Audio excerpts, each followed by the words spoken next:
I'm speaking to you from Florida, northern Florida, which is an area of what we call gator territory. And as if you ever been here or around here, have seen that we have plenty of these around. In fact, all our city and all that is named for the gators and the gator team and all that. So that's what I'm coming from with this alligator in mind. But it can also be from kind of a metaphor for a difficult intubation and a difficult airway. That's the way I like to think about it, at least.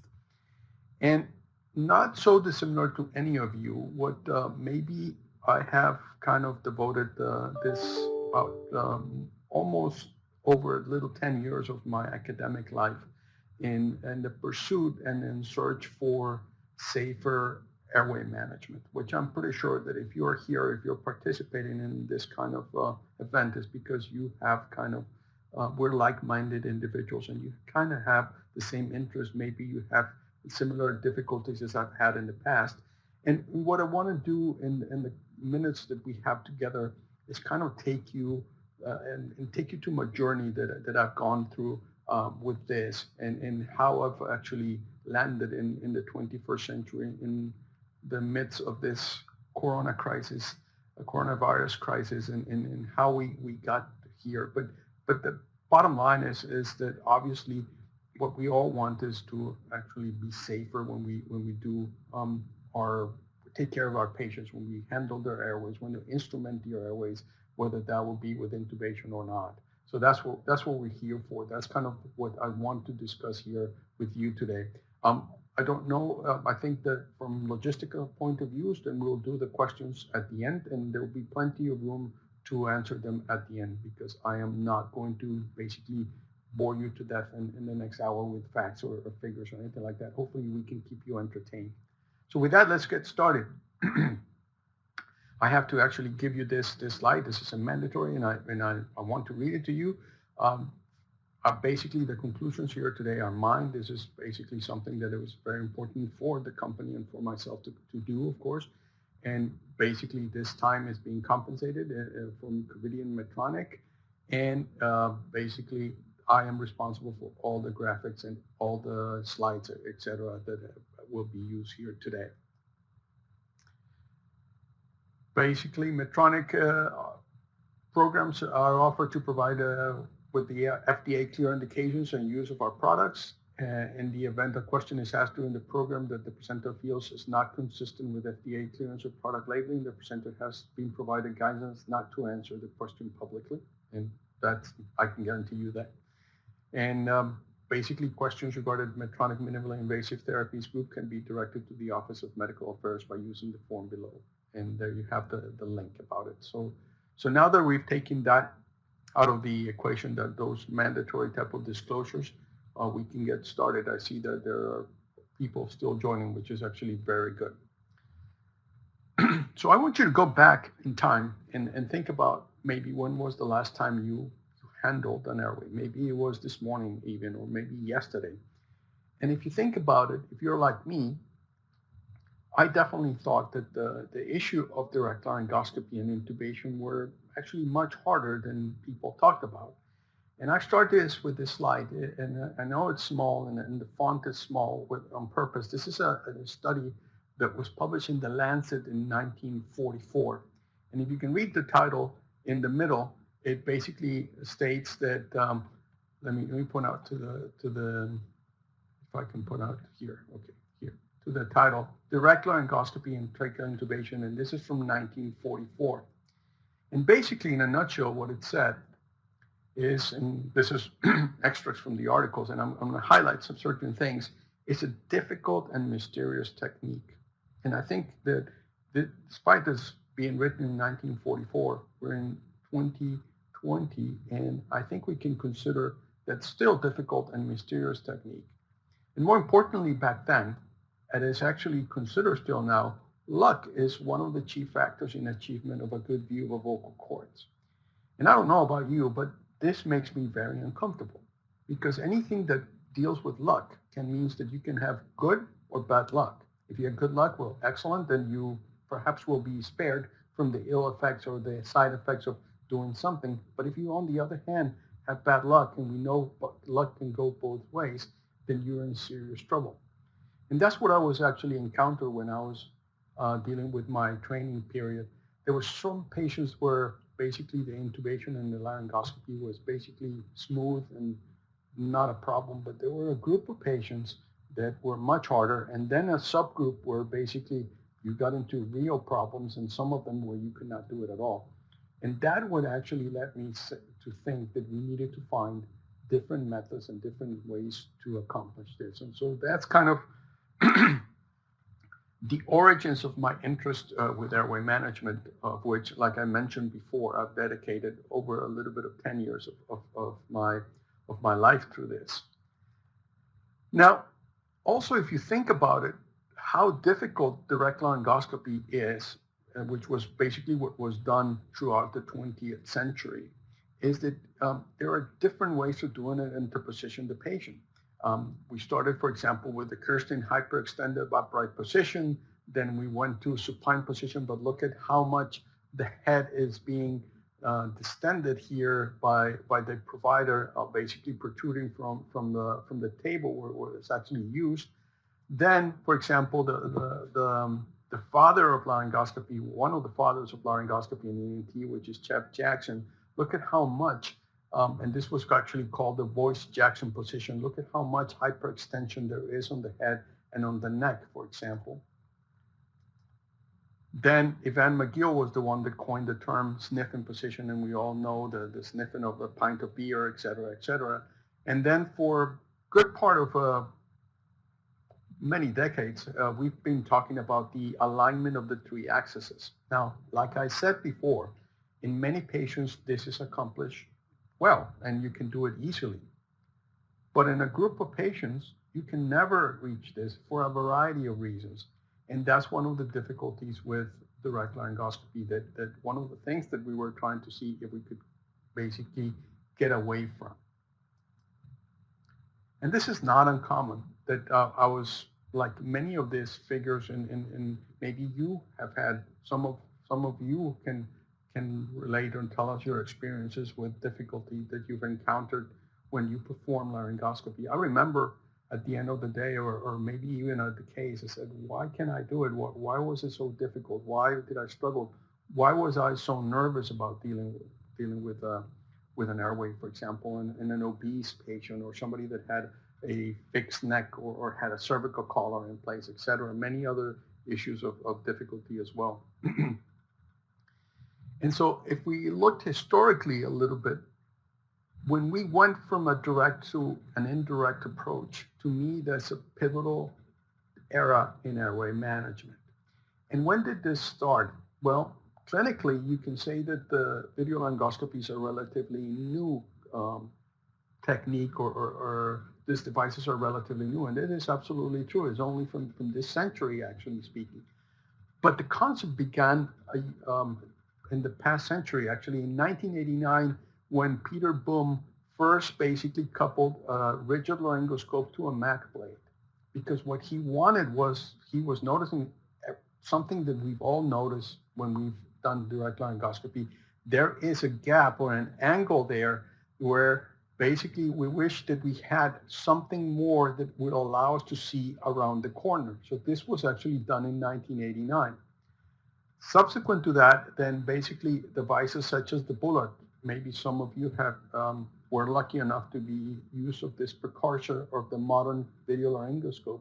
It was an amazing device. It was a little bit cumbersome and a lot of moving parts, etc. But it did the job, but it was, like I said, cumbersome to use. But the next big actually advance happened in basically in 1999, when Markus Weiss in Germany introduced a fiber optic bundle that was a fiber optic scope inside a MAC blade, and said that this is perhaps was the best way that we could look at the airway in those people where in normal circumstances we could not see access to the airway. And obviously that basically stayed there since 1999, and then it required basically the evolution of the CMOS technology and all those things, chips that we now have and don't think much about. But it was a tremendous achievement when the CMOS technology came about in the same year in 1999 until today, perhaps when in 2006, the clinical kind of release of these products into market, massive release. Actually, it was done earlier, but it was not until 2006 when they became really popular. And one of the things that I like about this graphic here, this is from an article, and you can see the reference here in bar graph, so you can actually scan it when you have the handout, is that we switch the point of view, the optic from here to here, very close to the glottic opening. So therefore, we actually took away a lot of the discrepancy or the obstacles that we were having when we were doing direct laryngoscopy. And I know that we've all had them. At least I had them plenty of times. And so here we are, and we know that we've used this for a number of years, decades even. And it's perhaps worth asking ourselves, if it's actually has received so much global adoption and use, what is your current status, or what is the current status in the world about the adoption of video laryngoscopy? Is it as a primary option of airway management, that is, you use it on a routine basis, or do you use it on a rescue option, that is, when you failed other options or you failed direct laryngoscopy, that's when you actually use video laryngoscopy, or when you use it for out of the OR for emergencies, what's termed the physiological difficult airway? And you can see that if you do a round table and you sit a bunch of people, you cannot make a consensus statement. Perhaps some of them will use it for every case, some of them for rescue, some of them only for out of the OR, and we cannot come into an agreement. In fact, one of the things that we've talked a lot about, despite that we all use it, is that, and we like to talk about this is a mouthful, when we talk about, is it a standard of care? And the answer is, maybe in the back of our minds, of the 300 and plus people that are here in this video conference, maybe it is, but in reality, if you think about it, still not standard of care. And it's perhaps worth analyzing why, what are some of the factors that it has not make us reach the level of standard of care when we talk about video laryngoscopy. And that's what I want to actually focus as a clinician as to why we have failed to reach that term, that I think that it's basically there without being there, like I said. And let's do a little bit of analysis to that, and what I call an in-depth analysis. Now, in-depth analysis is perhaps a mouthful as well, because I am no economist or anything like that. I'm basically a clinician in airway management, and that's basically where I'm coming from in this seminar today. So I think one of the things that we need to talk about when we deal with any procedure or any disease or anything is, what is the global burden of disease, so we understand where we are right now. And basically, based on numbers that we know and use in many instances, we have to talk about that there's approximately 7 billion humans around the world. And it is estimated that the burden of surgery, that is what we do in terms of anesthesia airway management, is about 325 million. But what's more important is the fact that of those 321 million, 208 have major non-communicable conditions. And among them that have major relevance for airway management are conditions such as obesity. Approximately 30% of population is obese, if not more. Morbid obesity, 15%, and conditions such as obstructive sleep apnea, which you can see there, 9 to 41% of the population that we see for airway management have diagnosis or a suspected diagnosis of obstructive sleep apnea. And those things make airway management a lot challenging. And I'm pretty sure that you've experienced that before. So going back to the question as to why we do not consider yet officially the video laryngoscopy as standard of care, and I think it's the fact that at this point in 2020, we do not know enough. It's basically early in the game to have all the data so we can actually come up globally with that definition or that term of standard of care. What we know here, and you can see that I have there, is heterogeneous research endpoints, and that's what's made it difficult to analyze the issue of video-laryngoscopy, is the fact that it's very heterogeneous. The other thing is that we tend to consider this technique as a technique, but also a devices. And what we have to know is that not all video-laryngoscopes are made the same. So there's a lot of heterogeneity there that complicates matters that we cannot make basically such universal decisions or universal determinations like that. So one of the things is that we know is that when we use video-laryngoscope, for sure, glottic visualization is improved unless there is a reason why, for example, a soiled airway or lack of opening of the mouth. But for the most part, what we know is that video-laryngoscopy improves glottic visualization. What we fail to agree with is whether it makes easy intubation or not. That is something that you can find a lot of evidence that sometimes glottic visualization is easy, yet intubation is not as easy. And going back to the heterogeneous research endpoints is because we don't have them. You will find studies that determine the number of attempts, for example. Some of them talk about durations of attempt. Some of them talk about laryngeal views, amount of force used, the need for adjuncts, or the presence of complications as basically an assessment of video-laryngoscopy performance. But we don't have yet a homogeneous way to determine the effectiveness of the technique itself. So if that was not complicated enough, then we also do not have a universal classification of video-laryngoscopy. Like I said, video-laryngoscopy we tend to think about as devices, but it's a technique in general. In 2020, we can actually say that video-laryngoscopes can be broadly classified into basically three main categories. The Macintosh blade devices, and I'm not going to be using all examples, only the ones that I have easy access here in my neck of the woods, but they're kind of the things like the CMAC, the McGrath Mac, the GlideScope Direct, and the iView are some of the devices that are Macintosh blade devices. The acute angle devices, for example, once again, the CMAC with D-blade, the GlideScope, which is a hyperangulated blade, and the McGrath also has a hyperangulated blade called the X-blade. And the channel devices, such as the King Vision, the Pentax, and the AirTrack.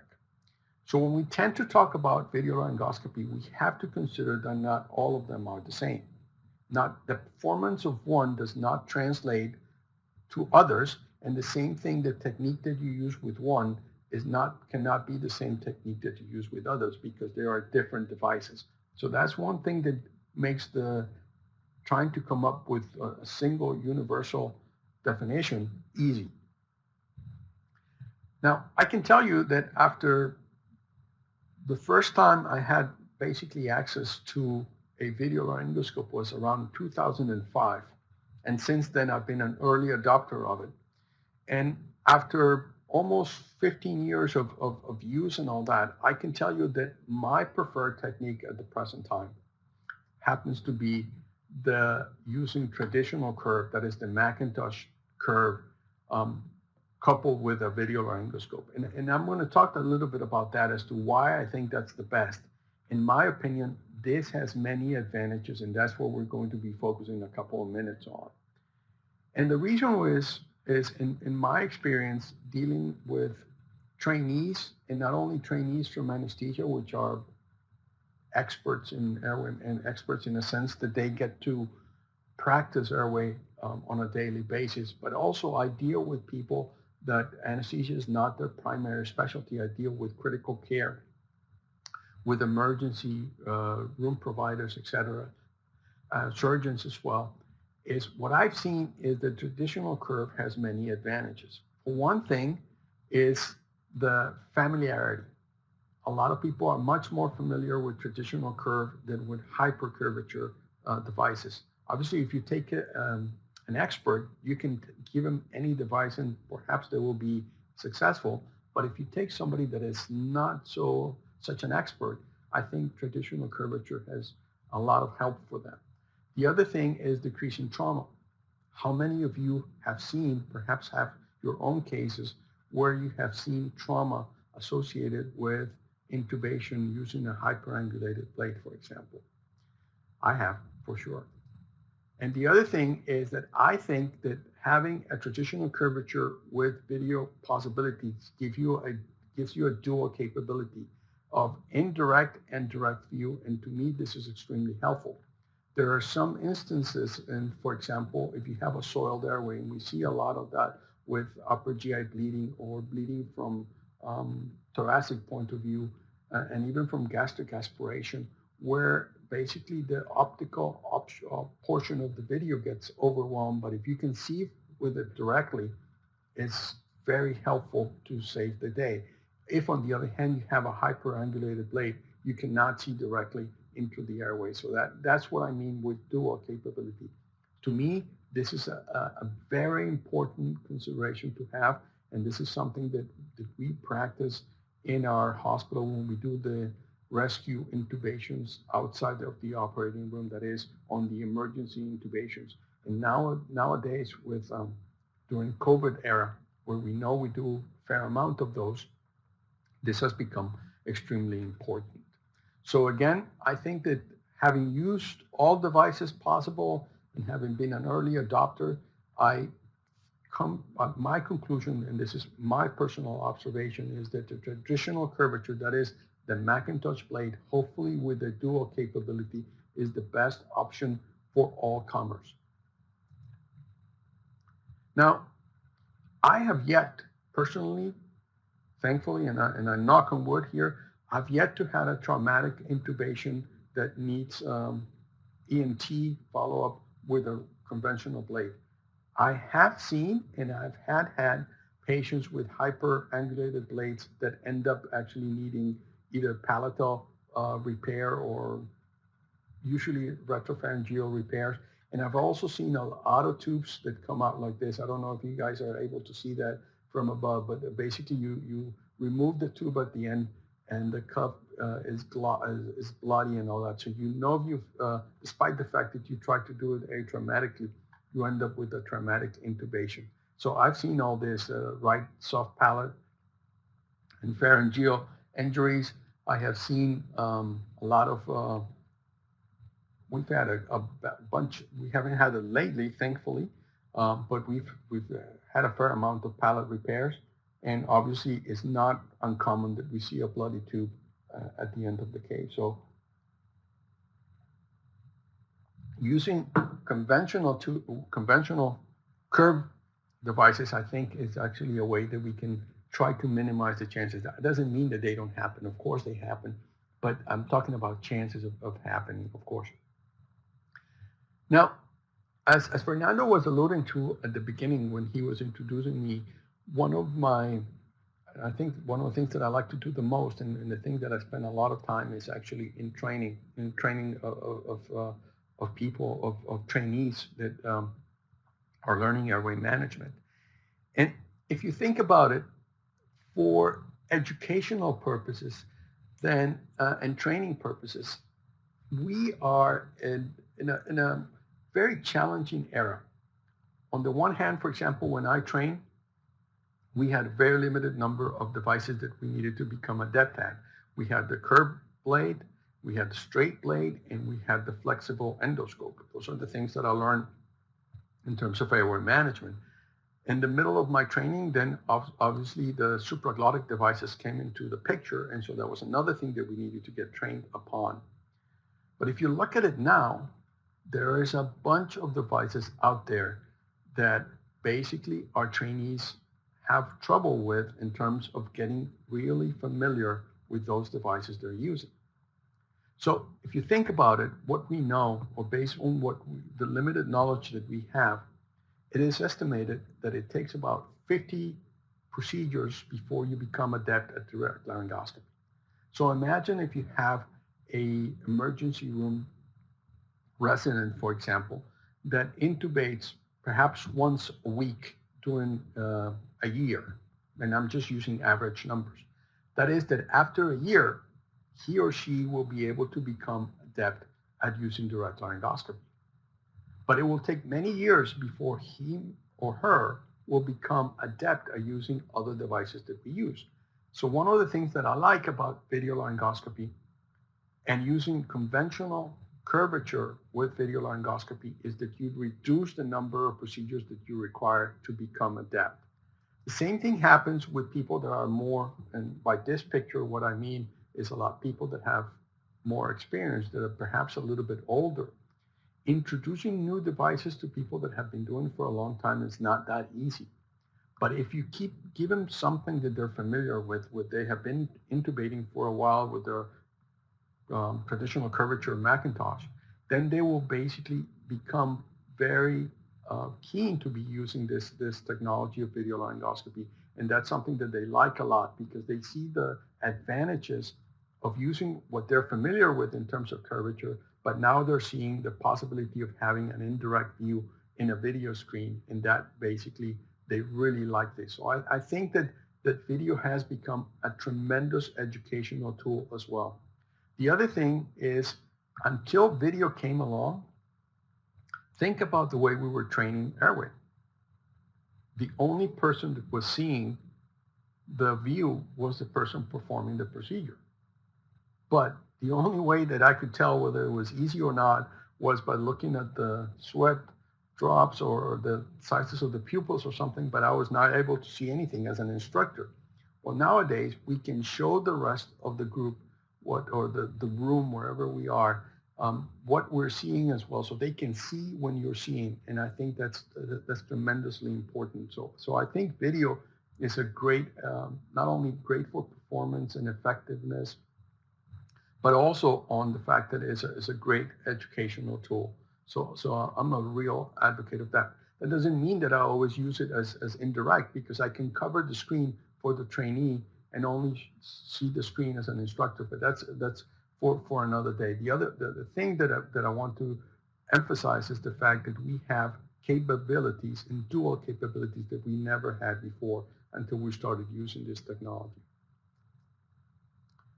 The same thing is for out of the airway, or what we call out of the airway air management. So that's what we call URAM. That's what you were seeing. That's what we do outside the OR. When we do that, we want devices that are portable, that is, that we can carry with them wherever we're going to intubate outside of the OR, that are easy to use. In other words, that I don't have to change the technique that I'm used to, or maybe I'm not that familiar. Maybe that intubation is not something that I do on a daily basis. I want something that is not difficult to use, something that's dependable, and something that is effective, that is going to give me the best chance so that my patients can have the best outcome possible. And in that regards, I am glad to say that video laryngoscopy has become one of the tools that's been used the most for that regard. Like I show in this graphic here, what I want to hear is the strength lies in its numbers. And more we're seeing that video laryngoscopy is being used as a primary option, as a rescue option as well, and by a lot of people, specifically the people that take care of patients in the units and ICUs, that is, and also in the emergency department. I think one of the things is that we can talk about is that it's become kind of an essential tool in the critical care arena in emergency medicine for EMS providers outside of the hospital for rescue, and even in the field, the military also are carrying video laryngoscopy as primary tool for taking care of the airway. So more and more you're seeing this, and perhaps primary example is something that we can talk about specifically on another day, which is the issue of handling patients with coronavirus. This pandemic has highlighted the importance of the use of video laryngoscope for first pass success in very sick individuals, for example, that have coronavirus. And so this has highlighted that video laryngoscopy has taken a major role in the management of these patients. Now, which video laryngoscope, as I alluded to, I think it's a matter of availability and whatever you're used to. But in general, video laryngoscopy is really one of the things that has globally, and that is, if you look at every single paper written from the get-go that talks about that in the management plans, at least video laryngoscopy should be available for the management of patients with coronavirus. Now, once again, when you get out of the operating room, portability seems to be kind of a major factor. Obviously, direct laryngoscopy is highly portable. It's basically a small device. You can even put it in your pocket. And one of the reasons why, and in the back of our minds, when we start talking about why it has not gotten the label of standard of care, happens to be the issue with cost, right? We know that these devices, no matter what we do, when we compare them one-to-one with direct laryngoscopy, they're a little bit more expensive. That is without a doubt. They're more expensive. So if you look at it from that point of view, if you basically are not in the medical profession but are basically an administrator, and they ask you to compare why you're buying device X versus device Y that is 10 times cheaper than the other, then you don't understand the importance of that. But one of the things that I've been fortunate enough to have made the relationship with Medtronic and specifically with the McGrath is that one of the things that we figured out early is that I could basically purchase 5 McGraths for my operating room or for my out of the airway management for the same price that I was able to buy one of the other devices that were portable. So when you start looking at this from the economical point of view, without me, I'm not, like I said, I'm not an economist or anything like that, but I was able to see that there was major advantages in terms of economics of having a device such as the McGrath.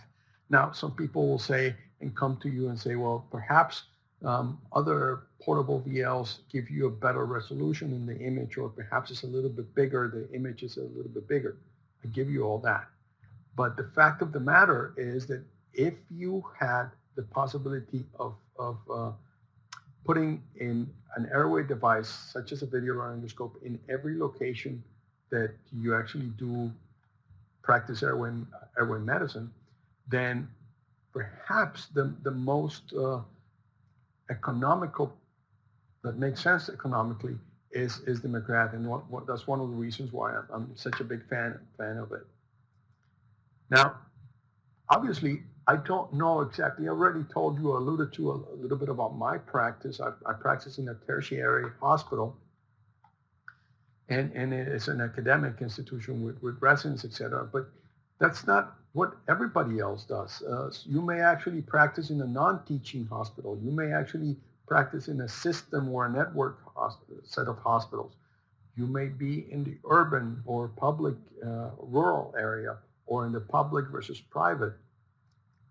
You may actually practice in areas where acute term is important or long term is important. So maybe you practice in an area where you only administer anesthesia or handle the airway in an outpatient setting in a surgical environment, for example.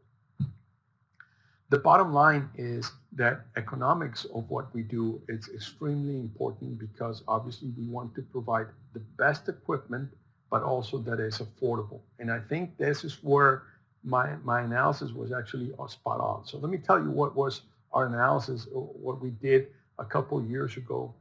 And what we said is, if we look at a hospital like mine that's part of a network, there are 170 of similar hospitals as mine of the same network in the whole United States. So there are 170 level 3 veteran hospitals in the United States. If all of them have the same number of operating room locations. That is, for example, my operating room has 14 locations. We also do out of the OR airway in terms of GI, etc. But I'm only counting 14 for argument's sakes.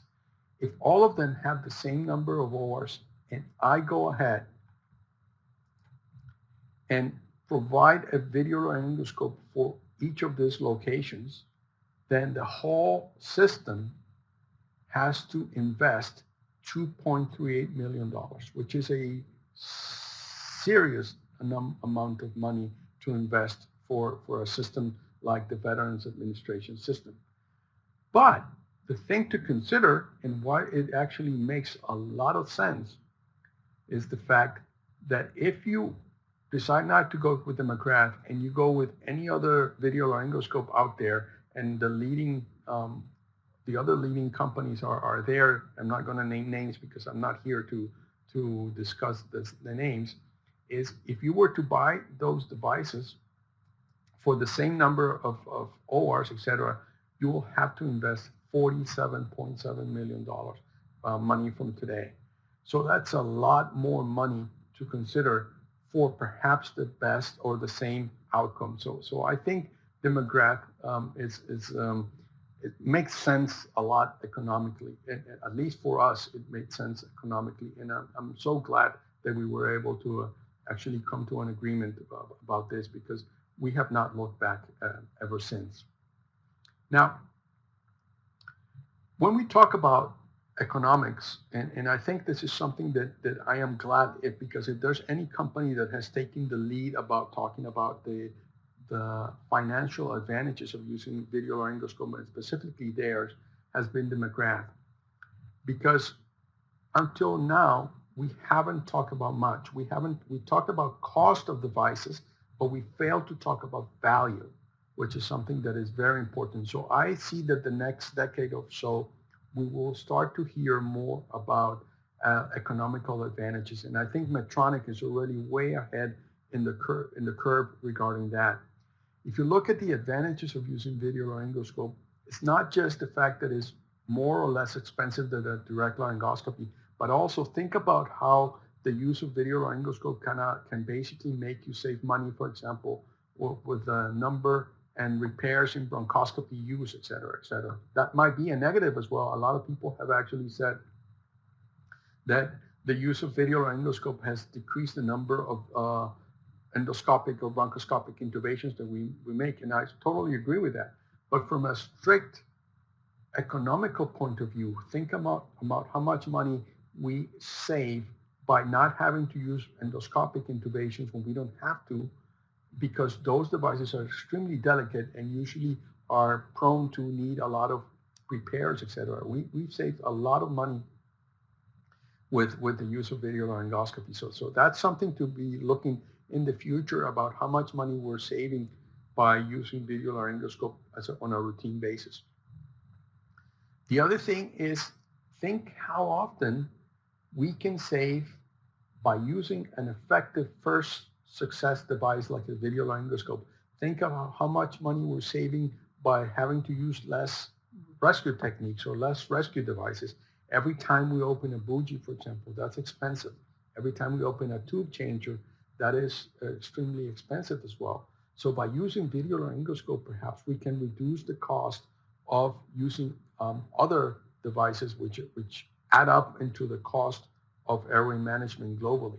So I see that the effectiveness of the video laryngoscope in managing the airway is extremely cost effective, even though obviously video laryngoscopes are more expensive than direct laryngoscopes. That's just a fact.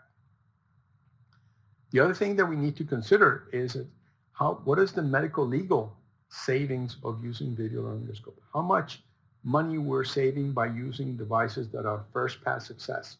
I was, for example, taking care of a patient yesterday, kind of a heavy-set man, and when we went and thought about it, we use the curvature with dual capabilities. We went to look with direct. We could not see anything. With indirect, you could actually see fine, and he got intubated within the 20 seconds. But the question always is raised by me is the what if? well, what if I could not get him intubated? So medical legally, that will be a lot of savings that I do by using video laryngoscope. So in my opinion, I think that we have to get off with the cost and think about more value of the use of video laryngoscopy. And I think this is one of the most kind of things that I value the most. And I think in the future, we will know more about this. And stay tuned because Medtronic is working heavily on this. There's another important thing to consider. Let me just have a sip of water. And is another pet peeve of mine, which happens to be, this is a regular OR. You guys obviously have all been here. But think about how much the issue of germs is of importance, and how much cross-contamination. And nowadays, obviously with coronavirus, this area has received a lot of attention. Well, there has to be some advantages of using devices like the McGrath Mac. And in my opinion, what we have seen is that because of the setup, the way that the system is, that you can basically get rid of a skin that's disposable, immediately set it up. That basically is a great tool to have in terms of decreasing the amount of cross-contamination. So let's look, for example, for setup and processing in the OR, and let's compare the McGrath Mac. So when you think about it, when we use the McGrath Mac, we don't need to clean or sterilize a blade, because we know it basically can be cleaned and wiped, which doesn't need sterilization. There's no cable, so therefore you don't need to worry about the use or sterilization of a cable after use. You don't need to clean a monitor because it doesn't have an external monitor. You don't need a special stylet that comes with the device. You can use a regular disposable stylet that you will get rid of after use. You basically, the only need to do is peel a package that already comes with it, but that's the only thing you have to do, and you dispose of the skin. Obviously, the skin is plastic, so therefore it's a waste, a medical waste, and we know that that's very important, but that's basically is.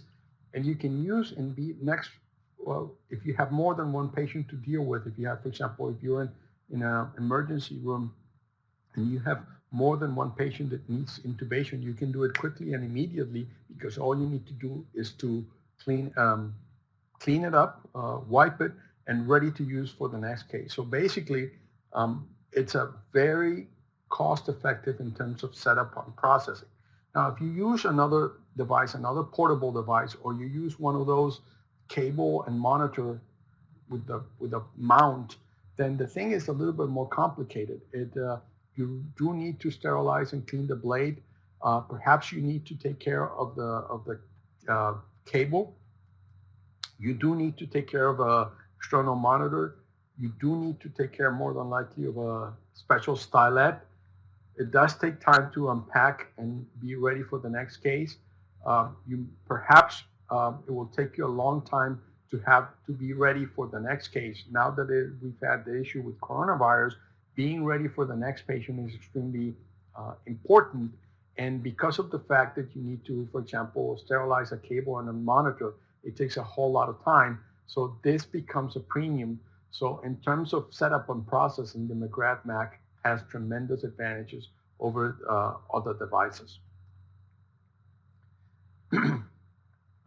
And because of the fact that you only are basically using then the optics of the device is being reused, and the other thing that the external cover is the one that you basically get rid of. Then there's major advantages in terms of basically in terms of inventory, of wear and tear. Basically, you do not have to send it for cleaning and sterilization every time you use it. That basically means that there are less personnel in taking care of this equipment, less use of chemicals, and basically, importantly, once again for intubation, specifically nowadays that we're seeing this crisis with coronavirus, the time that you're ready to use the next device is extremely decreased. Now, in terms of, for those of you that have ever dealt with this, the instructions of use, because of the fact that the McGrath is only one device with only 2 blades possible that are disposable, in other words, 2 shells of blades that are disposable, the instructions for use are very simplified and easy. Even the only thing that basically the company needs to take care of is translation for your specific language. But other than that, it's not like the others that there's a gazillion types of devices. Some of them are disposable, some of them are not, some of them are reusable, some of them are not, et cetera, et cetera. It's very complex. The Medtronic McGrath is actually very simple in terms of that, in that regards. Now, I think one of the things that if I look as to how things have changed since I started this, not this talk, I'm talking about since I started using video laryngoscope, is how much of my peers, for example, work independently. That is, they do locum tenens, so they're hired. They're hired independently and work in outpatient settings or things like that. This independent workforce has grown approximately it's basically a $2 billion a year market. So I think that if I was going to be working independently, if I was to leave my network system or my academic position and I work on my own, I would like to have my own device, and I think the McGrath will be the device to have, because I think it's the most cost-effective there is. And to give you an idea of how much this independent workforce has increased, it's about 184% growth since actually 2000. And the reference is there, so you can check it when you get the handout. There's the reference here in QR graph. But the point being is that this is a great device if you're working on your own, or if I did not have the luxury that I have of having my institution providing me with such a device. The device that I would like to have will be a video laryngoscope with regular curvature and possibility of disposable outer shell and something that doesn't need a cable. So in other words, I will have personally a McGrath device if I was in independent workforce.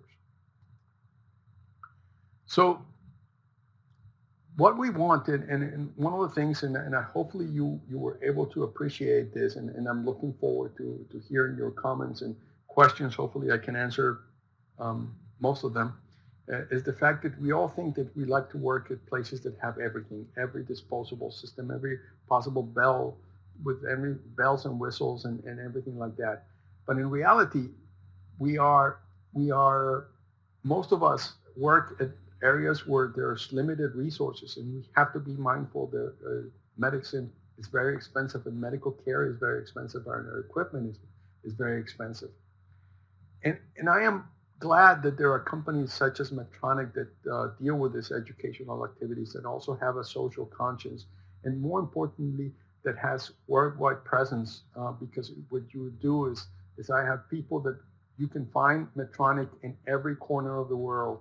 And so you will have a representative, and you will have support and care from a company like Medtronic.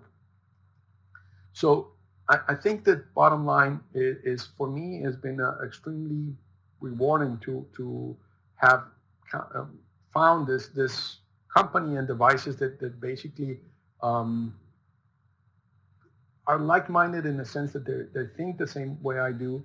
And I think that we're looking for only important things for growth in the future. And like I said, Medtronic has taken a lead in terms of showing the cost value of having devices such as the McGrath. So I want to leave you here with this thought, and I want to read it for you and open up for questions.